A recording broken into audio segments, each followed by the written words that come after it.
कश्मीर से डायरेक्ट यहाँ आया है मनीष कैसर जी से मिलने के लिए। कब आए? मैं कल शाम तक देखे जब हम लोग उस इंसान के आंखों में बिहार को बदलने का सपना और सीने में जो सजा इनको यहाँ पर दी गई है वो किसी काले पानी से कम नहीं है, लेकिन मनीष जी अभी टूटे नहीं है। मतलब कहते हैं ना कि बहुत सारे लोग कह रहे हैं कि मनीष टूट गया है, लेकिन मनीष जी आज भी हिम्मत के साथ उसी तरीके से। दोस्तों, हम इस समय है मदुरई में और मदुरई का यहाँ से मात्र चंद कदम की दूरी पर एक बार अपने कैमरा पर्सन से कहेंगे ज़रा उधर भी फेस करके दिखा दीजिए कि मदुरई सेंट्रल जेल यहीं पर है। और सभी तमाम मित्र भाई बंधु जो लोग हैं यहाँ पर देख रहे हैं, अभी तो हम लोग 5-7 की संख्या में ही हैं, लेकिन सुबह में जब हम लोग यहाँ पर आए हुए थे कम से कम 5 बजे के लगभग, तो यहाँ पर 250 लोग आ चुके थे, जिसमें से रवि भट्ट और एक कुमार विशाल बाबू, सब लोग उससे पहले कहीं 4 बजे आकर के सब लोगों ने नंबर लगा दिया था। लेकिन दुर्भाग्य की बात कहें कि सिर्फ मिलने के लिए यहाँ पर 3 लोगों को ही मिलने दिया जा रहा है। अब ये सोचिए कि मनीष कश्यप कितना बड़ा आदमी, कितना बड़ा नाम है कि कोई बिहार से आ रहा है, तो कोई पंजाब से आ रहा है, तो कोई जम्मू कश्मीर से आ रहा है। भैया आप भी तो यूपी से आए हैं। हम भी यूपी से आए हैं। अब समझिए कि अब क्या मैं बताऊं बोलने के लिए कि मनीष कश्यप इतना बड़ा ईमानदार और गरीबों की आवाज़, मज़दूरों की आवाज़ उठाता था। जो काम सरकार नहीं कर पाती थी वो मनीष कश्यप करके लोगों का मदद करता था। इसी के लिए यहाँ पर चाहे विशाल बाबू हों, चाहे रवि भट्ट हों, और सब लोग आए हुए हैं। अगर हम कहें कि अगर केंद्र सरकार यहाँ पर अगर एक आदमी अपनी बैठा करके जांच करवा लेना, तो हिंदुस्तान में क्या पूरे दुनिया में इकलौता एक ऐसा पत्रकार होगा कि उसके चाहने वाले पूरे हिंदुस्तान के विभिन्न प्रांतों से आ रहे हैं। क्यों आ रहे हैं? उसकी ईमानदारी, उसके प्यार के कायल हैं कि समझिए कि ट्रेन में सीट नहीं मिल रही है, एकदम 500 800 भरे हुए डब्बे जा रहे हैं, लेकिन लोग मिलने के लिए आ रहे हैं। तो रवि बाबू, आप ये बताइए कब आए थे यहाँ पर मनीष भाई से मिलने के लिए और क्या चीज़ आप मिल पाए हैं कि नहीं मिल पाए? देखिए, मुलाकात हुई है और बहुत खुशी हुआ जब मुलाकात हुई। तो हम लोग कल यहाँ पर, मतलब आज मंगलवार को हम लोग मिले हैं, सोमवार को हम लोग यहाँ पर आ गए थे शाम को, और सुबह 4 बजे यहाँ पर पहुँचे तो पता चला कि बहुत सारे बिहार उत्तर प्रदेश के लोग, जिसमें से आप भी हैं, बहुत सारे लोग पहले से पहुँचे हुए हैं। खुशी इस बात का है कि तमाम लोग यहाँ, जो कुछ लोग जो रहने वाले वो भी मनीष कश्यप जी से मिलने का प्रयास कर रहे हैं, लेकिन वो लोग अहमियत हम लोग को दे रहे हैं जो हम लोग दूर से आ रहे हैं, और हम लोगों को मिलना इंपॉर्टेंट है, बातें करना इंपॉर्टेंट है, इसलिए वो लोग हम लोगों को ज़्यादा अहमियत दे रहे हैं। तो इस चीज़ से खुशी है। बाकी सोमवार को आए, आज मुलाकात हुई, बहुत सारी बातें हुई मनीष जी से, और मैं कहता हूँ मनीष जी अभी टूटे नहीं हैं। मतलब कहते हैं ना कि बहुत सारे लोग कह रहे हैं कि मनीष जी टूट गए हैं, ये हो गया वो हो गया है, लेकिन मनीष जी आज भी हिम्मत के साथ उसी तरीके से जेल के अंदर हैं। और कहीं ना कहीं मैं कहूँगा कि एक बार अगर वो निकलेंगे जेल से तो फिर से जो है उसी दुगनी गति के साथ जो है फिर से बिहार के लिए लड़ने का प्रयास करेंगे। हालांकि जो सज़ा इनको यहाँ पर दी गई है वो किसी काले पानी से कम नहीं है, लेकिन यहाँ के लोग, यहाँ के प्रशासन, यहाँ के मिलने वाले लोग, जो मिलाने वाले लोग हैं, वो बड़े कोऑपरेटिव लोग हैं। जब मैं यहाँ मिलने आया तो यहाँ के जो जेल के प्रशासनिक अधिकारी हैं उन्होंने बड़ा मतलब संयम बरता, बड़ी अच्छी तरीके से उन्होंने मिलाने का प्रयास किया और मनीष जी के बारे में बताया। तो इस चीज़ का खुशी भी है, लेकिन दुख इस बात का है कि वो हम अपने गृह राज्य से लगभग 2500-3000 किलोमीटर दूर बंद हैं। और खुशी इस बात से है कि आप जैसे मित्र लोग और ये जैसे भाई लोग जो है ट्रेन में लेट कर बिना टिकट का और जर्नल और चालू डिब्बा में आकर मनीष जी का हौसला बढ़ाने का काम कर रहे हैं। आपसे जब मैंने बात किया तो आपने कहा कि मैं बिना खाए पिए 48 घंटा ट्रेन में रहा हूं और बेंगलोर से फिर यहाँ मैं आया हूं। तो मुझे गर्व है कि मनीष कश्यप जी ने यही कमाया है, और जो है जिसकी वजह से यहाँ पर बहुत सारे लोग आ रहे हैं। और जब वो मनीष जी ना अपने किसी अपने को जेल के अंदर पाते हैं तो वो चेहरे पर जो उनके मुस्कान होती है, ऐसा लगता है जानो भगवान श्री राम को बजरंगबली और बजरंगबली को हनुमान जी मिल गए,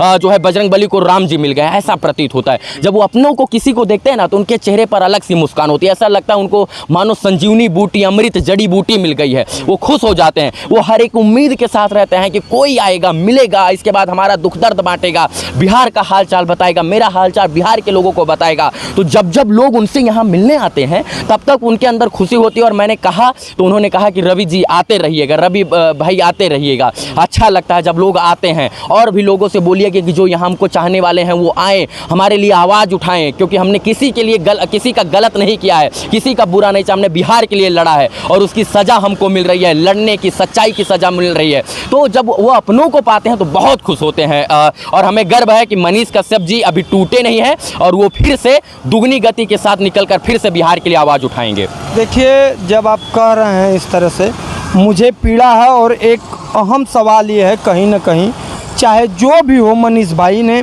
हमें तो नहीं लगता है कि कोई फर्जी वीडियो रहा होगा, चाहे जिस प्रकार से रहा होगा, लेकिन यहाँ तमिलनाडु में जिस प्रकार से भेज दिया गया, बिहार में तो भी जेल है, बिहार में भी तो रह सकते थे। देखिए, केस तमिलनाडु में है, बिहार में केस होता, बिहार सरकार एनएसए लगाया होता तो जो है वहाँ पर वो रहते, लेकिन केस तमिलनाडु में है, एनएसए तमिलनाडु सरकार ने लगाया है। तो जिस स्टेट में एनएसए या जो धाराएं लगती हैं, जो उसमें अगर आप उसमें गिरफ्तारी आपकी होती है तो आपको उसी के राज्य में उसी के राज्य के जेल में रहना पड़ेगा। तो एनएसए तमिलनाडु में लगा है तो जाहिर सी बात है कि उन्हें तमिलनाडु में ही रखा जाएगा, लेकिन प्रोडक्शन रिमांड वगैरह मांग कर जो है उनको बिहार लाया जाना चाहिए। अगर बिहार सरकार से मैं यही निवेदन करूंगा, प्रोडक्शन जो है उनके लिए आवाज़ उठाए और इसके बाद उनको अपने गृह राज्य में बुलाए। ये तमाम चीज़ें कानून में है, जो है तमाम जब अधिवक्ता लोग इस पर बात करेंगे तो तमाम निष्कर्ष निकल कर आएंगे। लेकिन केस जो है एनएसए वाला केस जो है वो तमिलनाडु में है, तो तमिलनाडु की ही जेल में उनको रहना पड़ेगा।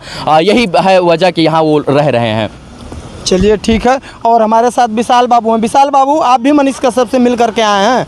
बिल्कुल, मनीष कश्यप से जब हम लोग मिले तो मनीष कश्यप को हम लोग काफ़ी करीब से जानते हैं और कभी भी उस इंसान के आंखों में आंसू हम लोग अपने लिए खुद के लिए नहीं देखे हैं। गरीबों को और लाचार व्यक्ति को जब वो देखते थे तो उनका आंख भर जाता था।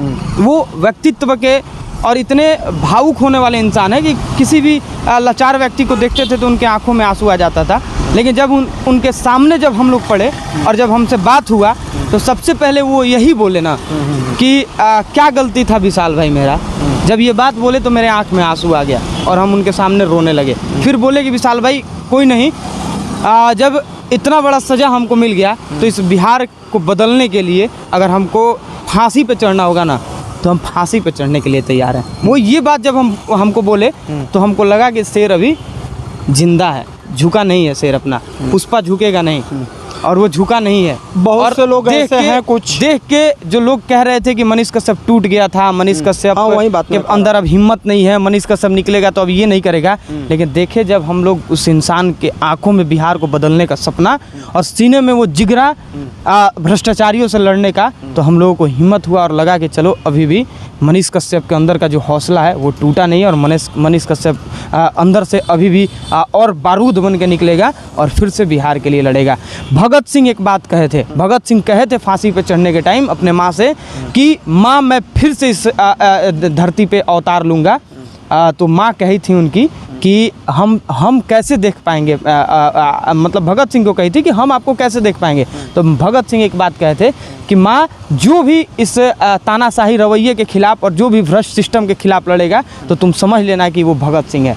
और ये भगत सिंह का दूसरा रूप है और 21वीं सदी को हम लोग उस भगत सिंह को तो नहीं देखे थे लेकिन इस भगत सिंह को हम लोग देख रहे हैं। आज हमको लगता है कि पूरे बिहार के लोगों को मनीष कश्यप का साथ देना चाहिए और ये 100% तय है कि बिहार में एक नई युग का शुरुआत होगा और उसका ये आगाज़ हो चुका है। चलिए ठीक है दोस्तों, अब मैं क्या बताऊं, सभी तमाम यहाँ पर युवा आगाज नहीं हुआ रहता तो ये मोतिहारी से चलकर ये मुजफ्फरपुर से चलकर कई हजार रुपया खर्चा करके आप उत्तर प्रदेश से चलकर नहीं आए होते। ये बिल्कुल और ये बदलाव अब तो ये तय है। लेकिन जिस दिन अगर मनीष कश्यप के साथ इंसाफ हो जाएगा और इंसाफ जरूर, हमें भारत के न्यायपालिका के ऊपर विश्वास है कि जरूर न एक दिन मनीष कश्यप के साथ इंसाफ होगा। और जब इंसाफ होगा तो जिस प्रकार से जो लोगों ने जितना भी जाल बुना था वो दूध का दूध, पानी का पानी होगा। लेकिन हमारी एक विनती यही है देश की जनता से और ख़ास तौर से बिहार की जनता से कि आप ये सब कुछ देखिए, बहुरूपियत बहुत तेरे चोला बदल करके इस संसार में घूम रहे हैं और तरह तरह से विभिन्न प्रकार की खबरें मनीष कश्यप के बारे में चला रहे हैं कि मनीष कश्यप ये है, मनीष कश्यप वो है। लेकिन दोस्तों हकीकत ये यहाँ के लोग आए हुए बता दे रहे हैं कि मनीष कश्यप क्या है। मनीष कश्यप ने किसी को पैसा नहीं दिया है, मनीष कश्यप ने किसी का घर द्वार नहीं बनाया है। ये मजदूर हैं। ये मजदूर हैं। कहाँ से आए हैं भैया? जी मैं मोतिहारी से आया हूँ। मोतिहारी से। आप रहते कहाँ पर हैं? मैं रहता हूँ पहले जम्मू कश्मीर में, मेरा काम चल रहा था, काम मेरा बंद हो गया तो जम्मू कश्मीर से ही आप आए हैं डायरेक्ट? जम्मू कश्मीर से डायरेक्ट यहाँ आया है मनीष कश्यप जी से मिलने के लिए। कब आए? मैं कल शाम तक यहाँ पहुँच गया था। कल शाम को जी मिलने आया ये। अच्छा, आप 4 बार से मिलने के लिए आए हैं? हम तो 4 वर्ष से मिलने के लिए आ रहे हैं, तो हम ज़्यादा दूरी पर ना हैं, हम झूठ बोलेंगे ना। हम मदुरई में नहीं रहते, यहाँ से हम 200 किलोमीटर दूर रहते हैं। हम कोयम्बतूर में रहते हैं, तीरपुर जहाँ से वो शुरुआत हुआ, ये जितना जो फॉल्स हुआ, ये सब झूठ बात है। मैं यहाँ ही रह रहा हूँ, बराबर इनसे मिलने आ रहा हूँ। इनसे कितना आदमी मिलने आ रहा है, जो जितना जो मजदूर टाइप का, जी मजबूर टाइप का जितना जो लोग हैं जो मजदूरी कर रहे हैं, सारा इनसे मिलने के लिए आ रहे हैं। बार यानी सप्ताह में तो 2 दिन मिला हुआ है। 2 दिन अगर यदि आप आ जाए हैं, ये भी आ जाए हैं भैया, ये भी आ जाए हैं। मैं तो यहाँ रहकर देख रहे हैं, मैं सप्ताह में 2 दिन आ रहा हूँ। 2 दिन आ रहा हूँ, सब आदमी से मिल रहा हूँ, टोटल आदमी से मिलकर, और हम यहाँ से निकल रहे हैं। तो हम देख रहे हैं कि इनसे मिलने के लिए जितना तनात में लोग आते हैं, उतना कोई और यदि दूसरे कोई हो नहीं तो उनसे मिलने कोई ना जाता। चलिए देखिए, इस प्रकार से यही है मनीष कश्यप की मेहनत कि जिन्होंने इन गरीबों मजदूरों की आवाज़ उठाया है। जो काम सरकार ने, अब सोच लीजिए, वही बात है कि बिहार सरकार ने उस प्रकार से जो भी काम नहीं किया था, आज कल कारखाने बिहार में होते हैं तो इस प्रकार से यहाँ के लोग तमिलनाडु में चाहे कहीं पर और जगह पर नहीं आ सकते थे। और आज यही कारण है कि मनीष कश्यप का प्यार है कि यहाँ पर लोग आकर के मनीष कश्यप से मिलने के लिए आ रहे हैं। हमारी वीडियो आपको कैसी लगी, आप ज़रूर कमेंट बॉक्स में सुझाव दीजिएगा। धन्यवाद। आपका राजन ओझा।